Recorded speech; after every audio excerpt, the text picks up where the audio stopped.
Investigation. And two women take down a would-be robber. How they held the intruder until police arrived. Go, come on, get down there. Go, jump. And caught on camera, three teenage boys trapped in an SUV, the Good Samaritans who ran in to help. Live from the broadcast center in Los Angeles, this is KCAL 9 News at 7 a.m. Live, local, late breaking. Good Saturday morning to you. This is a live look from our Blue Ridge camera on this 20th day of September. Lots of sunshine out there already this morning, but not quite as hot as it has been. Good morning, everybody. We're glad that you were waking up with us. I'm Amy Johnson. And I'm meteorologist Louisa Hodge. Yeah, if you're in the valley locations and you kind of like having a relief from the heat, well, you're going to like the forecast this weekend. It's going to be a little cooler. We're starting off with some low clouds and fog, especially along the coastline, but we have been seeing some of that fog kind of drifting in through the basin areas into places like Hollywood this morning. We are expecting temperatures to stay below average. This morning we're in the 60s, upper 60s for USC and LAX. Starting to see a little bit of movement in the temperatures this morning. 65 degrees for Van Nuys. Still a little bit foggy out there, but visibility is at about 10 miles. Into the afternoon in downtown Los Angeles, expect a high of 81 degrees today. So that's a little bit below average. But you know what? There's not going to be much difference between the basin and the valley temperatures today.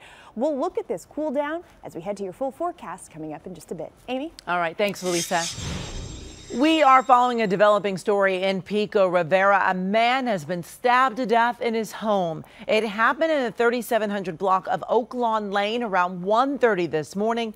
KCAL 9's Joy Benedict is live near the scene to tell us what happened. Joy?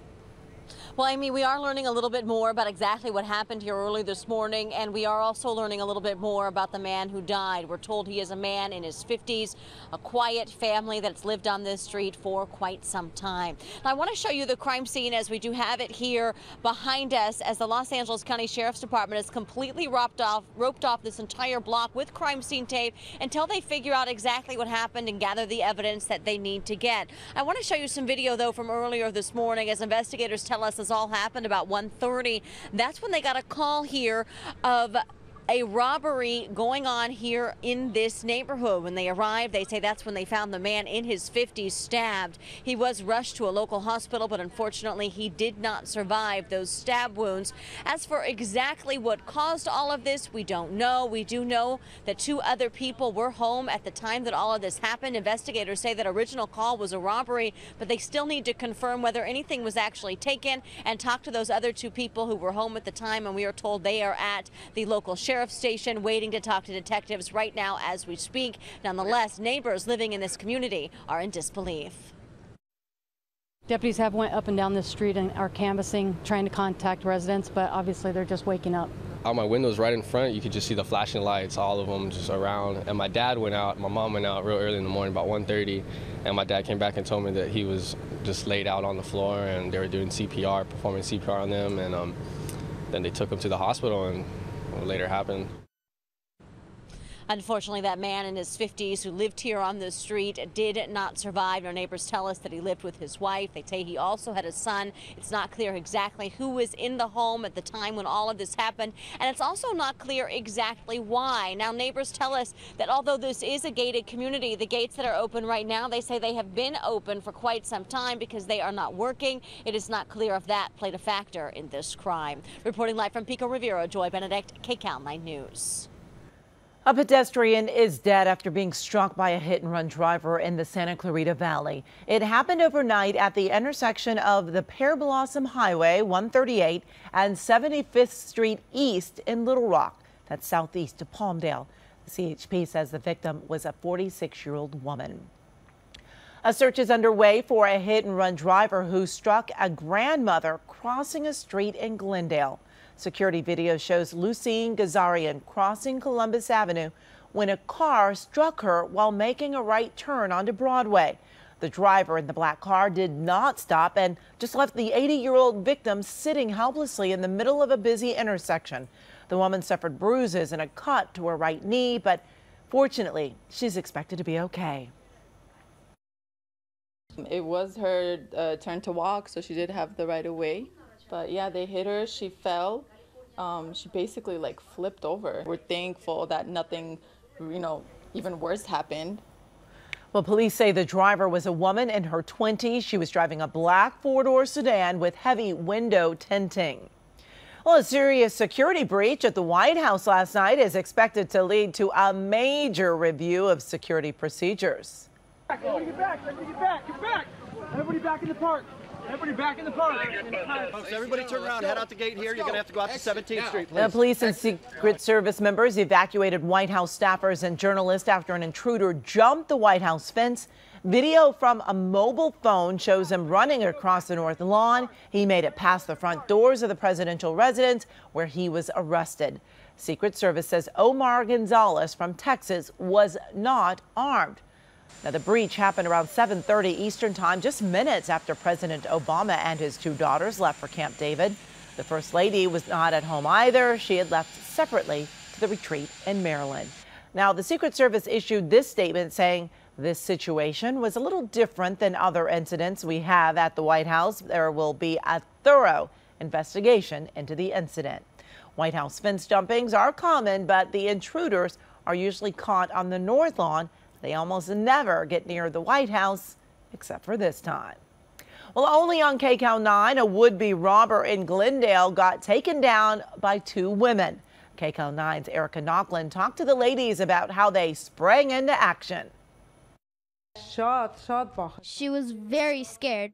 With the help of a neighbor to translate, Alice explained the terror she felt when she came home and found a man in her bedroom. Glendale police say Aram Humbardzanyan had a towel over his head and he tried to steal the woman's jewelry. Alice remembers seeing only his eyes peeking out. She pulled the mask off her face and she said, "Who are you?" And she didn't stop there. She says she pulled on the back of his shirt, and when he begged to be let go, she screamed. Police! Alice believes the robber climbed up on the table that was under the window here. He then opened the window and cut the screen. Please come. I think she's an incredibly brave woman. This next-door neighbor, who doesn't want to be identified, heard the chaos and called 911. All of a sudden, I see all the Armenian women, all the neighbors, surrounding her front door, surrounding her back door, and they were not letting this guy out. And it worked. By the time police arrived, they say Humbardzanyan was simply sitting on the couch. I think women power. Women helping each other while in danger and during the emotional aftermath of that kind of fear. Oh, Gloria, you're a hero. Erica Knocklin, KCAL 9 News. A Pomona man who calls himself the Mission Impossible burglar is finally under arrest after evading authorities for years. My mom told me, whatever you do in life, be good at it. I said, okay, well, I'm gonna be good, I'll be good.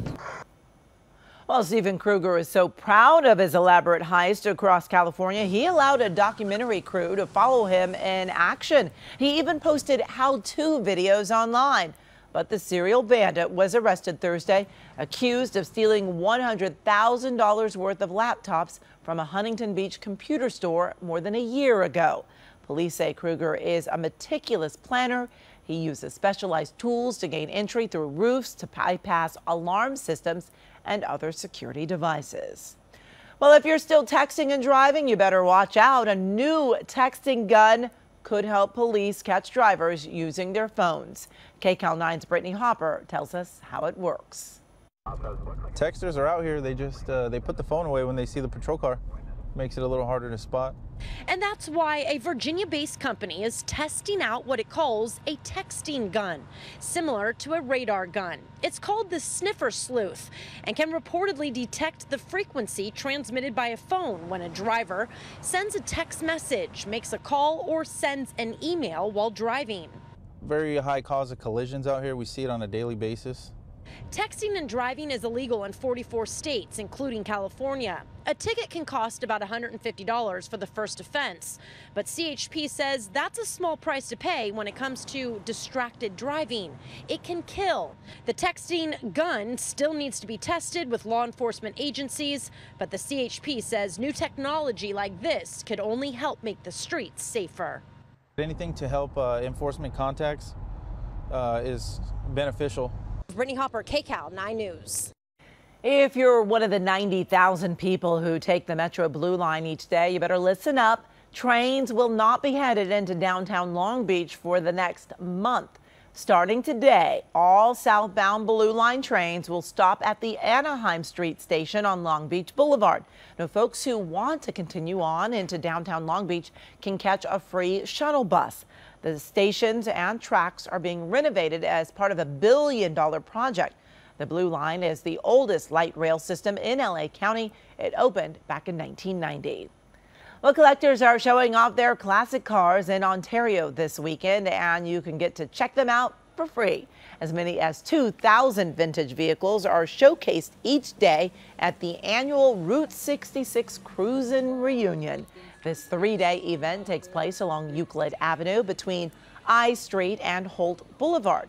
This year, organizers are ramping up live entertainment. All kinds of tribute bands will take center stage, and other highlights include a neon light contest, and of course, there will be plenty of vendors. Fun for the whole family. There's more than 70 vendors here for food and special items you can buy, t-shirts, hats, whatever you're interested in. Get this, sponsors are also giving away 2 rides for 2 on the Goodyear blimp. Love that. Well, the high octane event is free and runs through tomorrow. A lot of fun. Well, coming up, Good Samaritan. Go, come on, get down there. Go, jump. They're going to race to the rescue of 3 teenage boys that were trapped in an SUV. We're going to show you the team effort. It was all caught on camera. And dozens of ISIS hostages freed overnight, what we're learning about their release. And would you like a little pepperoni with your hot pizza? We're going to tell you about the new dish heating up local medical marijuana dispensaries.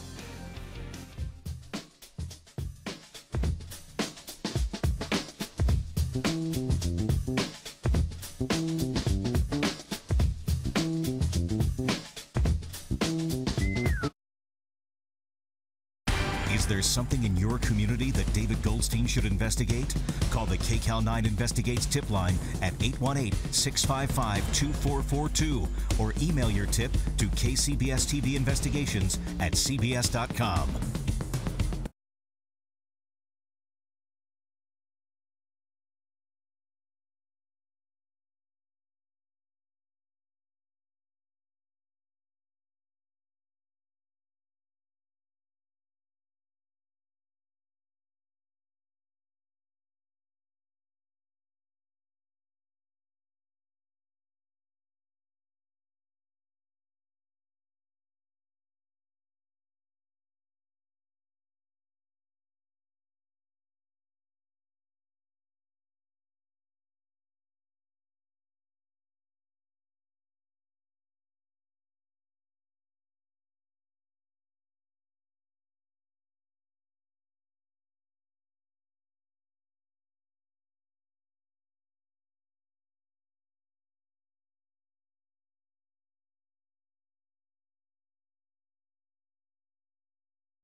We're following developing news about the all-out search for the man wanted for killing a state trooper in Pennsylvania. Overnight shots were fired as police searched the neighborhood where 31-year-old Eric Freen lived with his parents. The whole area has been put on lockdown. Neighbors have been told to stay indoors. Freen is suspected of killing Corporal Brian Dixon and wounding another trooper in a shooting at a Pennsylvania State Police barracks just a week ago. There's a $175,000 reward for his arrest. 49 Turkish hostages held by Islamic militants in Iraq for 3 months were released overnight. Turkey's prime minister was there to greet the hostages when they landed in Ankara earlier this morning. The 49 hostages were captured from the Turkish consulate in Mosul back in June. Turkey's state-run media says no ransom was paid for the hostages. No other details have been released. 3 teenage boys in Salt Lake City were almost killed when their speeding SUV crashed and rolled into a river. But they're alive thanks to a group of Good Samaritans. KCAL9's Amy Nay shows us the team effort to free the boys, and it was all caught on camera. Oh, God. Salt Lake's Leo Montoya Jr. gets emotional as he sees for the first time this dramatic video of Thursday night's river rescue he helped make happen. I heard a long screeching, retching sound and then a very loud boom. The vehicle smashed into the barrier, became airborne, went into the Jordan River, ended up upside down. Police say it was around 6:30 when a GMC Yukon was going too fast on Indiana Avenue and swerved to miss other cars stopped at a light on the bridge. I just went and got there as quick as I could. Without hesitation, they began jumping into the water. Leo says he was the first. Is there somebody in there? And somebody says, yeah, there's somebody in that vehicle. 3 teenage boys, in fact, were trapped inside the submerged and overturned SUV. We got to get him out. Leo says initially other bystanders seemed to be in shock. If I can stand up in this water right now, you can stand up in this water right now. When one person jumped in, they all started jumping in. And they just came out of the woodwork. This witness footage showing the team effort to move the heavy water-filled SUV. We have to get this vehicle on all 4 wheels immediately, now. A group effort, all yelling at each other, everyone trying to do the right thing at the right time. Everyone thankful those 3 young men survived. As far as I know, a couple of kids get to live because of my actions. I feel like I'm somebody. It's wonderful to see just, mankind springing in action and helping. Love those stories about people helping out. Well, today in terms of weather, it's a great day to maybe do something outside. Yeah, it's going to be a little bit cooler out there, so you have no excuse, right? Here's a shot of people this morning playing tennis in Mulholland, and you know what? It is a really nice day for that. Really nice start to the day. I did see a little bit of morning fog, still seeing a little bit along the coastline, but starting to notice that burn off, especially in through some of the basin areas. We are going to have a day today that is below average. You probably won't notice it much in the beaches, but in some of those valley locations, you'll certainly notice a bit of a difference. And you know what? We're going to keep hold of that cooling trend, not just today, but also tomorrow as well. Right now, temperatures are in the 60s and 70s, 66 degrees for Van Nuys, about 67 degrees in Los Angeles and into Santa Monica as well. We are going to see a weekend cooling trend with below average temperatures. So temperatures will stay into the 70s for the coast, but the 80s and will stay in the 80s in the basin and also into the inland areas as well. In fact, we won't see much change in temperatures between the basin and the inland empires. If you're heading to the beach, we are looking at strong rip currents, especially for those southwest facing beaches. So we're going to continue to see these long period swells. So for today in downtown Los Angeles, expect a high of about 81 degrees. That's a few degrees below what we should be seeing around this time of year. Also a slight chance of some thunderstorms in the mountains, kind of like what we saw yesterday.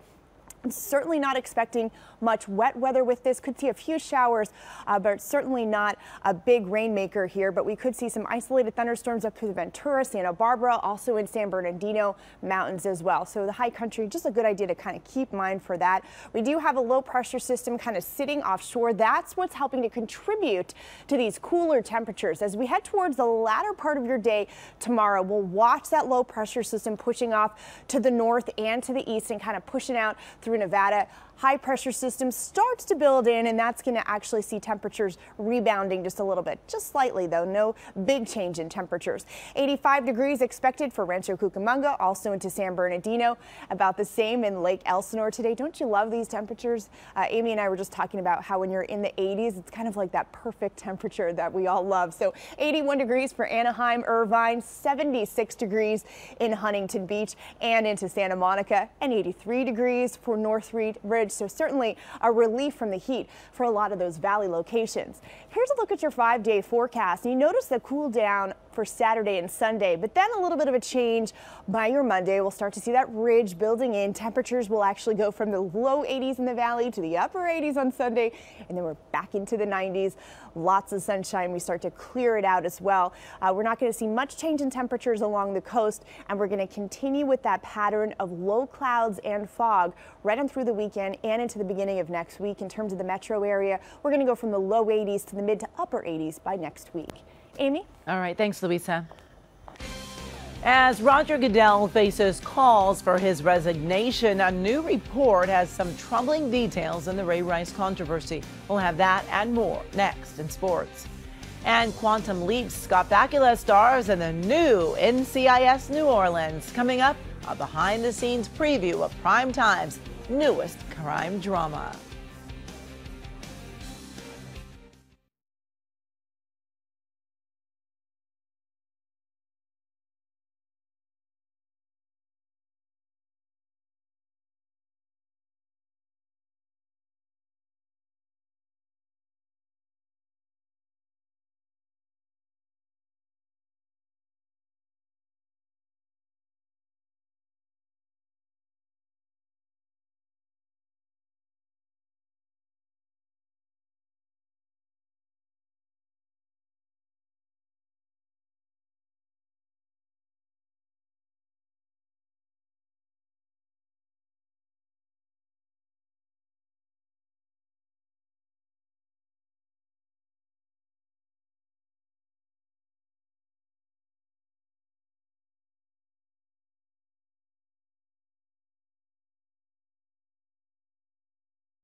As calls for his resignation become louder amid a domestic violence crisis in the NFL, Commissioner Roger Goodell says he believes he should be able to continue in his role after admitting his mistakes.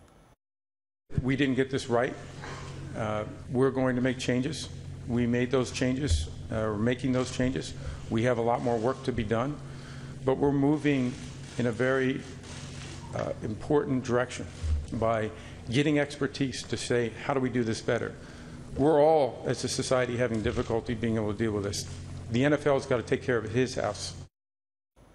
Now, the Ray Rice scandal has been the highest profile incident in the NFL so far, and reportedly his team, the Baltimore Ravens, knew more than previously thought. Now, Rice was released by the team and suspended indefinitely by the NFL after a video of him striking his then fiancee was released by TMZ. Now, both the Ravens and the NFL claimed the video was inconsistent with what Rice told them happened.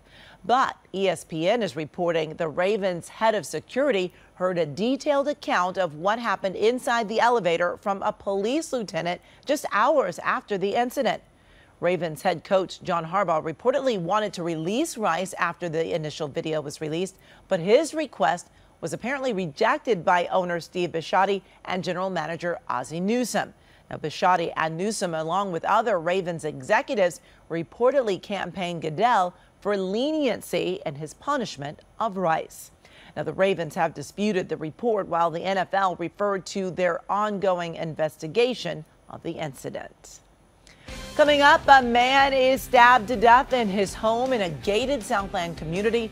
We have an update on the investigation next.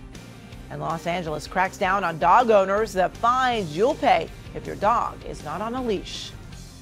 And preparing your home for fumigation also means you have to protect your favorite plants. Ahead, we go in the garden with some helpful tips from our garden guru.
From the Broadcast Center in Los Angeles, this is KCAL 9 News at 7 a.m. Live, local, late breaking. Welcome back to KCAL 9 News. The time right now is 7:29. You're looking at a shot from Mount Wilson. Can still see a little bit of fog out there. Happy Saturday to you. A lot of people's favorite day of the week. I'm meteorologist Louisa Hodge. And good morning, everybody. I'm Amy Johnson. I got to tell you, even though I work, I still love Saturday. It's just, who doesn't love a Saturday? It's a good day, and it's going to be a great weather day. You know what? Especially if you're in the valley locations and you're looking for a little bit of relief from that heat, you're going to get it today. Right now, temperatures are in the 60s for the most part. We're still staying in the upper 60s for USC and LAX, about 66 degrees for Van Nuys.